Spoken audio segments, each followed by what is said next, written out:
കാട്ടാളൻ സിനിമ കണ്ടു. Paul George രചനയും സംവിധാനം നിർവഹിച്ച് ആന്റണി വർഗീസ് പെപ്പെ, സുനിൽ, ജഗദീഷ് തുടങ്ങിയവർ അഭിനയിച്ച മലയാളം ആക്ഷൻ ത്രില്ലർ പടമാണ് ഇന്ന് ഈ സിനിമയെക്കുറിച്ച്.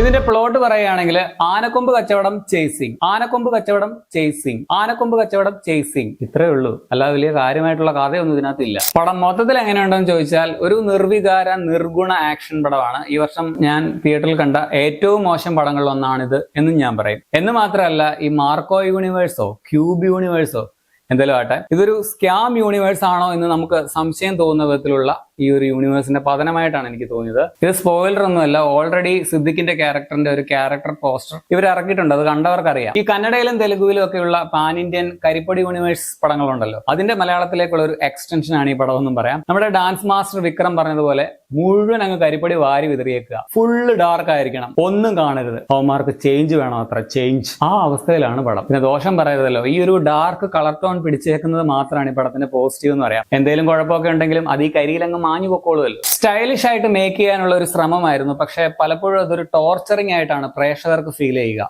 രവി ബാസ്ലൂർ ആണെങ്കിൽ അറിഞ്ഞു കടന്ന് പണിയെടുത്തിട്ടുണ്ട്, ബാക്ക്ഗ്രൗണ്ട് സ്കോറും മ്യൂസിക്കും ഒക്കെ ആയിട്ട്. ആ ഒരു ടൈറ്റിൽ സോങ്, അതിന്റെ ആനിമേഷൻ ഒക്കെ കണ്ടപ്പോൾ ഒരു ഇൻട്രസ്റ്റ് തോന്നിയായിരുന്നു. പക്ഷെ പിന്നീട് ഞാൻ ഈ പറയുന്ന പോലെ ആനക്കൊമ്പ് കച്ചവടവും ചേസിങ്ങും ഇത് മാത്രം കൊണ്ട് ഫസ്റ്റ് ഹാഫ് നിറയ്ക്കുകയായിരുന്നു. അതിനിടയ്ക്ക് ഓരോ ക്യാരക്ടേഴ്സിന്റെ ഇൻട്രോ വരും. പിന്നെ ഈ ഫസ്റ്റ് ഹാഫ് എന്ന് പറഞ്ഞാൽ 1 മണിക്കൂർ ഉണ്ടെങ്കിൽ അതിൽ അരമണിക്കൂറും സ്ലോ മോഷൻ ആണ്. വന്നവർക്കും പോയവർക്കും അങ്ങനെ യാതൊരു പക്ഷാഭേദവും കാണിക്കാതെ എല്ലാവർക്കും സ്ലോ മോഷൻ കൊടുത്തിട്ടുണ്ട്. ബാക്കിയുള്ള അരമണിക്കൂർ ഈ ചേസിങ്ങും ആണ്. ഈ സിനിമയിൽ മൊത്തം എത്ര ചേസിംഗ് ഉണ്ടെന്ന് പറയുന്നവർക്ക് ഒരു സമ്മാനം എന്ന രീതിയിൽ ഒരു മത്സരമൊക്കെ നടത്തുവാണെങ്കിൽ നല്ലതായിരിക്കും. പെർഫോമൻസിൽ ആന്റണി വർഗീസിന്റെ മറ്റ് ചില ആക്ഷൻ മുമ്പിലുള്ള പടങ്ങളുടെ ക്യാരക്ടേഴ്സിന്റെ ഒരു ഷെയ്ഡുള്ള ഒരു കഥാപാത്രം തന്നെയാണ് ഇതിലും ഉള്ളത്. വലിയ പുതുമയൊന്നും അവകാശപ്പെടാനൊന്നുമില്ല. ആക്ഷൻ സീൻസ് ആണെങ്കിലും വലിയ ഇമ്പാക്ട് നൽകുന്നുമില്ല. മാസ് ഡയലോഗ് പറയുമ്പോൾ ഒരു പഞ്ചും തോന്നിയില്ല. പിന്നെ പുള്ളിയെ പറഞ്ഞിട്ട് കാര്യമില്ല, ഡയലോഗ് എഴുതി വെച്ചേക്കുന്നത് അതുപോലെ തന്നെയാണ്. ഉണ്ണിയാറാണ് ഇതിന്റെ ഡയലോഗ് എഴുതിയത് എന്ന് ഓർക്കുമ്പോഴാണ്. മൊത്തം പടത്തിൽ കൊള്ളാവുന്ന ഒരു ക്യാരക്ടർ ജഗദീഷിന്റേതാണ്, നൈസായിട്ട് തന്നെ ചെയ്തിട്ടുണ്ട്. പക്ഷെ കാര്യമൊന്നുമില്ല, ബാക്കിയെല്ലാം ഇങ്ങനെയാണല്ലോ. മാരി എന്ന ക്യാരക്ടർ സുനിലാണ് ചെയ്തിരിക്കുന്നത്. പുള്ളിയുടെ പെർഫോമൻസ് രസമുണ്ട്, ആക്ഷൻ ഡാൻസ് പോർഷൻസ് ഒക്കെ. അതുപോലെ എഡ്ഡി എന്നൊരു ക്യാരക്ടറായിട്ട് വരുന്നത് കബീർ ദുഹാൻ സിംഗ് ആണ്. മാർക്കോയിലൊക്കെ വന്ന് നമ്മളെ വിറപ്പിച്ചു പോയ മനുഷ്യന് ഇത്രയും വീക്ക് ആയിട്ടുള്ള ഒരു ക്യാരക്ടറാണ് ഈ പടത്തിൽ കൊടുത്തേക്കുന്നത്. SP നെൽസൺ ആയിട്ട് വന്ന ഹരിശങ്കർ നാരായണന്റെ ചില ഡയലോഗ്സ് തിയേറ്ററിൽ ചിരി പടർത്തിയായിരുന്നു. പക്ഷെ അത് കോമഡി ആയിട്ട് പറഞ്ഞതല്ല എന്നുള്ളതാണ് കാര്യം. 2 സീനിൽ തുഷാര വിജയൻ വന്നു പോകുന്നുണ്ട്, കാര്യമൊന്നുമില്ല. കൂടെ വന്ന ഹിപ്സ്റ്റർ, പിന്നെ കുറച്ച് അംഗൻവാടി വിട്ട പോലെ കുറച്ച് പിള്ളേരും ഉണ്ട്. ഈ 14 വയസ്സിന് താഴെയുള്ള കുട്ടികളെ കൊണ്ട് വയലൻസ് പണി ചെയ്യിപ്പിച്ചതിന് വേണമെങ്കിൽ കേസ് കൊടുക്കാവുന്നതാണ്. റോബി ആയിട്ട് വന്ന പാർത്ഥ് തിവാരി, പിന്നെ ആൻസൺ പോൾ ഒക്കെ പടത്തിലുണ്ട്. വേറെ ചില സർപ്രൈസിങ് ക്യാമിയോ കഥാപാത്രങ്ങളൊക്കെ പടത്തിലുണ്ട്. അതൊന്നും ഒരു ഇമ്പാക്റ്റും തന്നുമില്ല. എന്ന് മാത്രമല്ല, വന്ന ആളെ കണ്ടപ്പോഴേ സ്കാം എന്നാണ് നമുക്ക് തോന്നുക. എത്ര മനോഹരമായ നടക്കാത്ത സീക്വൽസ്, അതിന്റെ കൂട്ടത്തിൽ മറ്റൊന്നുകൂടി. ഷോൺ ജോയ്, ഹനാൻ ഷാ തുടങ്ങിയവരെ മിന്നായം പോലെ അവിടെ ഒക്കെ കണ്ടായിരുന്നു. രണദിവയാണ് ഇതിന്റെ DOP.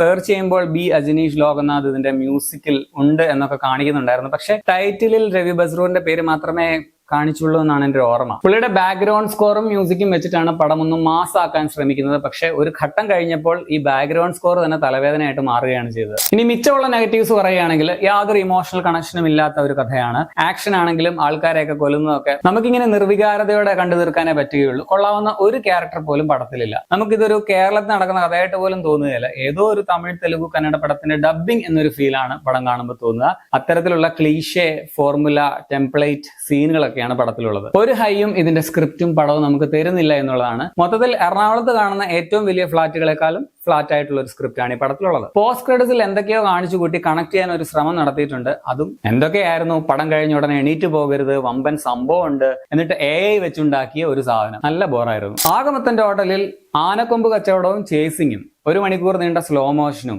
ഇതൊക്കെ നിറഞ്ഞ് കാര്യമായിട്ട് യാതൊരു കഥയും ഒന്നും ഇല്ലാത്തൊരു പടമാണ് കാട്ടാളൻ. എനിക്ക് പേഴ്സണലി പടം ഒട്ടും വർക്കായില്ല. ഫാൻസുകാർക്ക് ചിലപ്പോൾ ഇത് ഗംഭീരമായിട്ട് തന്നെ തോന്നിയേക്കാം. സോ ഇതെന്റെ പേഴ്സണൽ അഭിപ്രായം മാത്രമാണ്.